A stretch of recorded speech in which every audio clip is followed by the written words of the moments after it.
How does the real estate market look for 2012? Well, fortunately, we have Eric Grayling here to help us figure that out. How does it look for 2012? And let's first start with how are buyers looking for 2012? That's a great question. And look, I think buyers just have a lot more, there's just a lot more excitement.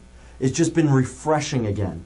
You know, to draw an example, I mean, as a buyer in 2009, 2010, there's just so much trepidation. I mean, you really wanted to buy, but you were, unsure what your job security was looking like. You were unsure whether the real estate market was still falling.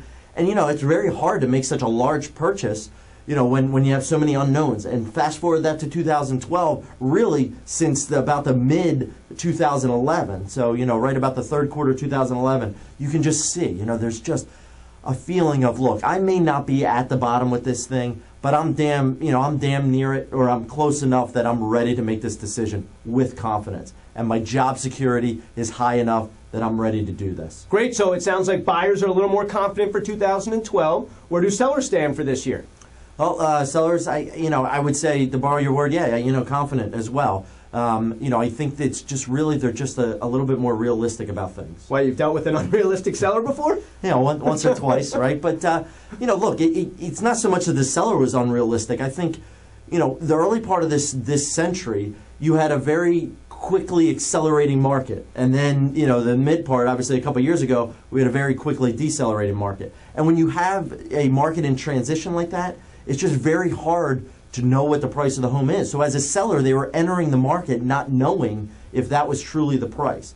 And now that we have things stabilized, now that unit sales are going up, inventory is going down, and we've kind of stabilized things, the seller can enter the market at a price. Granted, it's probably a lot less than they had hoped for, but they can enter the price with a lot more confidence that, look, this is the number that's going to move my asset. Great, so that's an update on sellers. And finally, investors. It seems like a great time in 2012 to invest, but how do you see it going for investors in 2012? Well, cash is always king. So, as an investor and you got some cash, I certainly think now, I'm obviously not biased, but, now would, I think, a great time to come in is cash. If you're looking for financing, I think you're still holding, you're pulling back on the reins a little bit. I mean, I just don't think the banks are ready yet to really start to underwrite and take on the credit risk of most investors.